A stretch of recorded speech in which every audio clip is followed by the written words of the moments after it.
से करप्ट आदमी हो इस देश के, क्योंकि तुम्हें यही नहीं पता है कि जनतंत्र के मानी होता क्या है।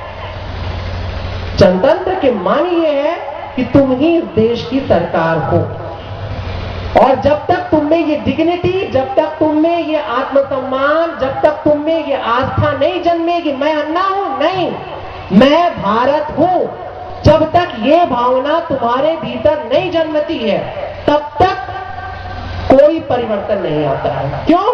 क्योंकि भ्रष्टाचार यहीं से निकल रहा है, मेरे तुम्हारे बीच में से निकल रहा है। कोई एलियन नहीं आता है हमारे यहाँ, हमारा ही कोई भाई, हमारा ही कोई बंधु, या हम खुद किसी दिन लाल नीली गाड़ी के अंदर होते हैं, और फिर वो सारी बातें, सारे जहां से अच्छा हिंदुस्तान हमारा सब भूल जाता है, सारी कहानी खत्म हो जाती है।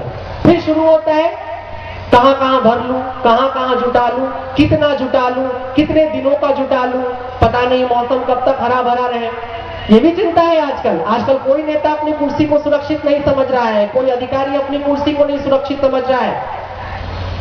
और तो छोड़ दीजिए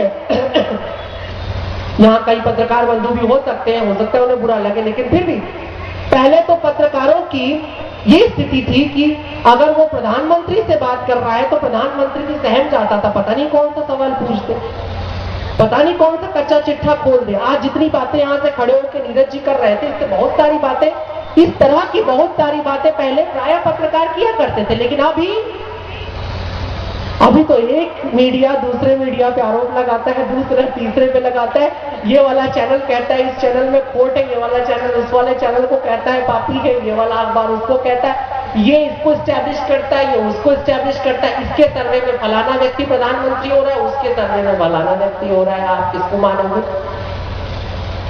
कहने का सेंस ये है कि चाहे आप जिस भी स्तंभ की बात करें, लोकतंत्र के उन 4 स्तंभों में जिस स्तंभ की बात करें उनमें हम ही सब शामिल हैं, और हम सब ही भ्रष्ट हैं, पूरी तरह से भ्रष्ट हैं। मुंशी प्रेमचंद की आपने सबने शायद कहानी पढ़ी होगी, नमक का दरोगा, है ना, अंग्रेजों के जमाने में उन्होंने लिखी थी।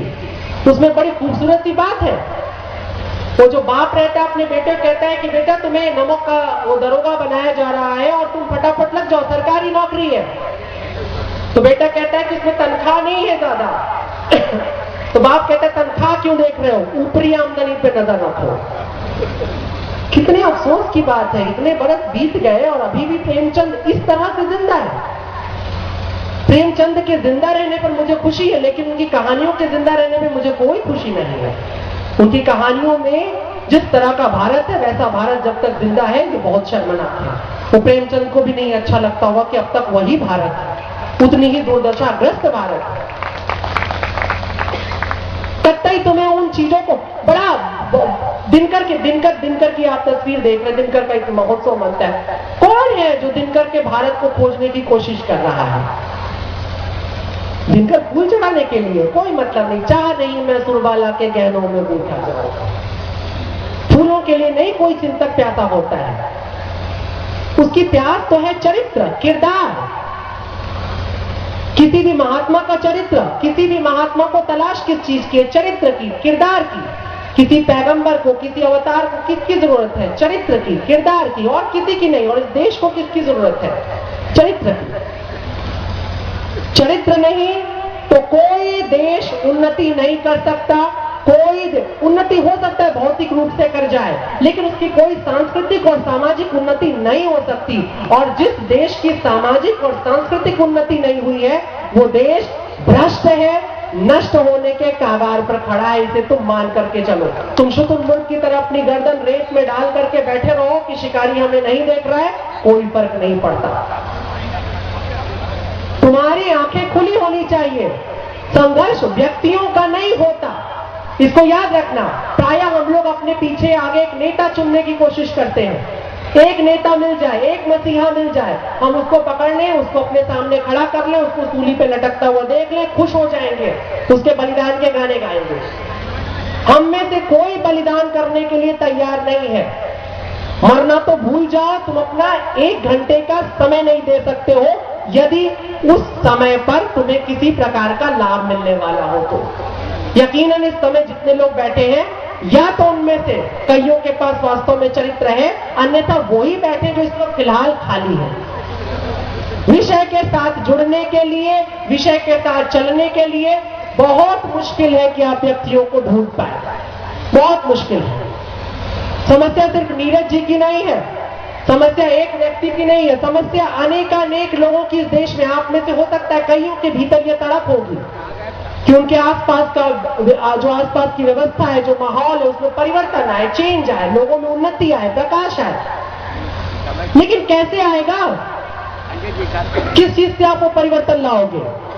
क्योंकि मैं एक आध्यात्मिक विचार को लेकर के चलता हूं, इसलिए मेरी थोड़ी सी सोच अलग है। इसलिए मैंने कहा था कि शायद मेरे में और नीरज जी और थोड़ा हमारे बीच में फर्क आने वाला है। फर्क क्या आ रहा है? फर्क सिर्फ इतना आ रहा है कि पूरी दुनिया व्यवस्था पर अपनी नजर रखती है, लेकिन आध्यात्म कहता है व्यवस्था अपने आप में कुछ नहीं होती है, समाज अपने आप में कुछ नहीं होता है, व्यक्ति वैल्यूबल है, अवस्था महत्वपूर्ण है, और चरित्र एक अवस्था है, ये व्यवस्था नहीं है। तुम कोई चरित्रवान समाज नहीं बना सकते हो, लेकिन तुम खुद चरित्रवान हो सकते हो। इतना तुम्हारे इख्तियार में है, इतना तुम्हारे हक में है। अवस्थाओं पर हमारी नजर होनी चाहिए और दूसरों की अवस्थाओं पर नहीं। इसमें हम बड़े माहिर हैं। दूसरे की अवस्थाओं का आकलन करना हमारे लिए सबसे अच्छी बात है। वो दुष्यंत का एक शेर याद आता, तुम्हारे पांव के नीचे कोई जमीन नहीं, कमाल ये है कि फिर भी तुम्हें यकीन नहीं। मैं बेपनाह अंधेरों को सुबह कैसे कहूं, मैं इन अंधेरों का अंधा तमाशबीन नहीं। लेकिन हमें मजा आता है, हमें बड़ा अच्छा लगता है दूसरों पर अगर तस्करा कीजिए, सामने आईना रख लिया कीजिए। हमें बहुत अच्छा लगता है दूसरों पर तस्करा करना, दूसरों के खिलाफ अभी मैं कहूं कि यहाँ पे आइए और यहाँ पर खड़े होकर के आप अपने नेता को, अपने अधिकारी को, किसी समाज सेवक को गालियां दीजिए, बेशुमार लोग आ जाएंगे। लेकिन अभी मैं आपसे कहूं कि आप में कितने लोगों को लगता है कि आप सुबह से लेकर के शाम तक केवल और केवल ईमानदार होने की कोशिश में लगे रहते हैं? हाथ उठा के बताइए।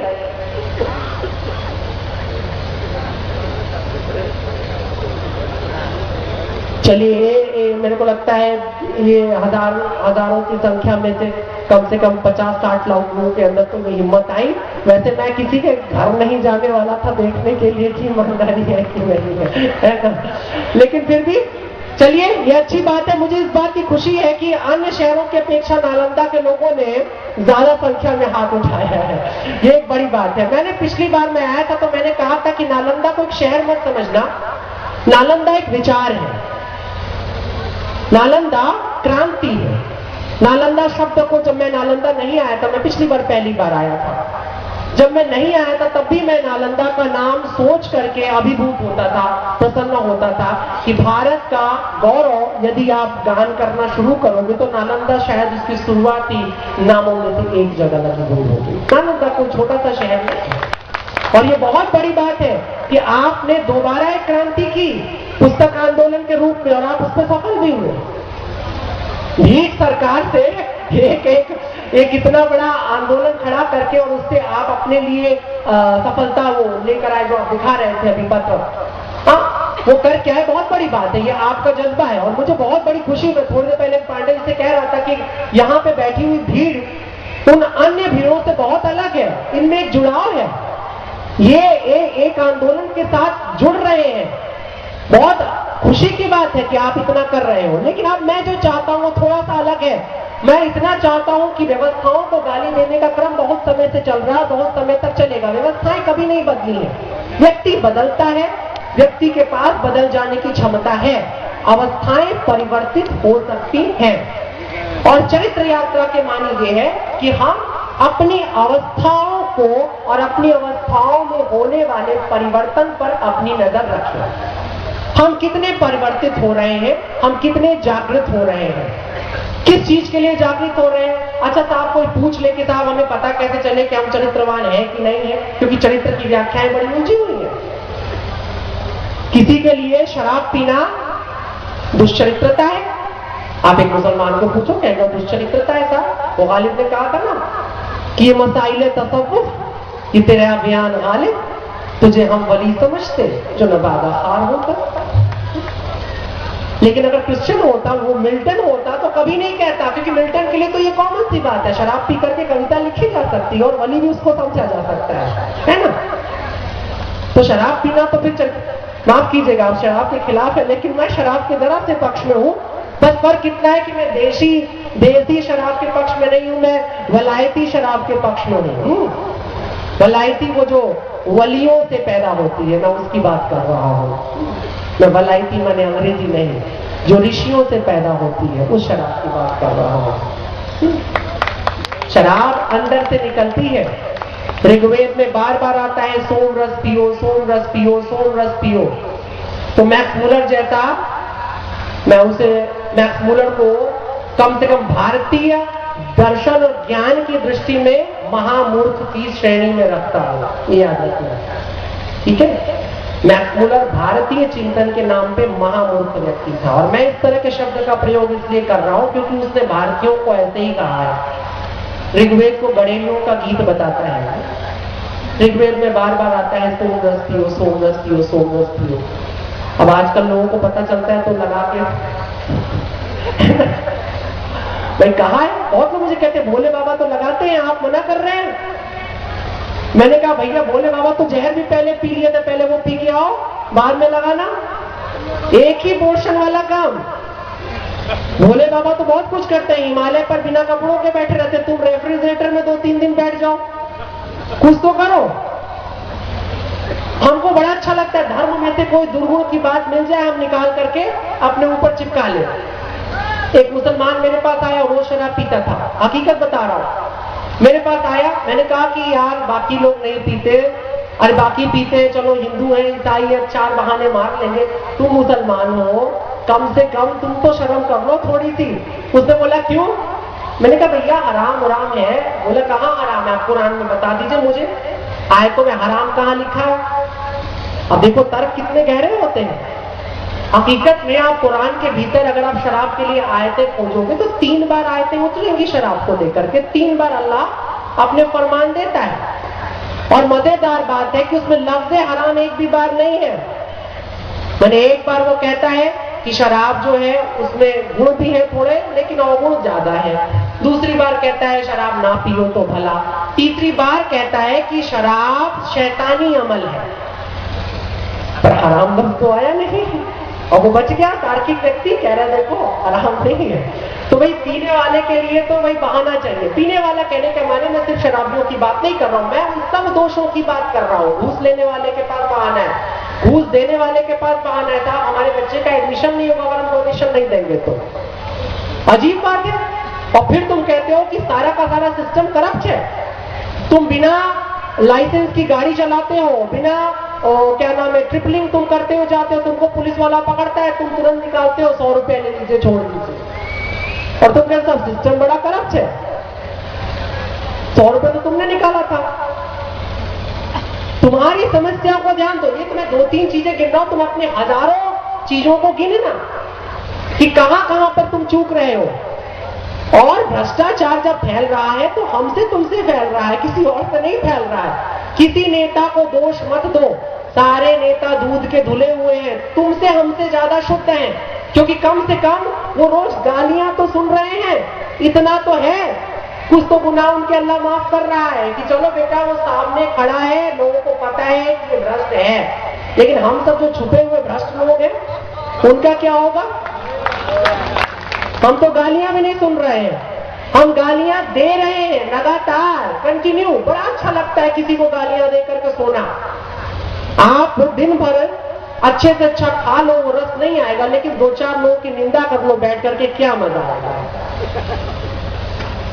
महिलाएं तो प्राय जब मिलती तो निंदा में इंटरेस्ट लेती, उनको दूसरा रस उतना अच्छा नहीं लगता है जितना कि निंदा रस लगता है। ठीक है, बहुत अच्छा लगता है हमको किसी की बुराई करना। हमारे जितने चुटकुले होते हैं सब बुराइयों पर आधारित होते हैं, किसी न किसी का मजाक उड़ाया जाता है। कहने का मेरा मतलब ये है, क्योंकि अब काफी समय बीत चुका है, बोलने का तो बहुत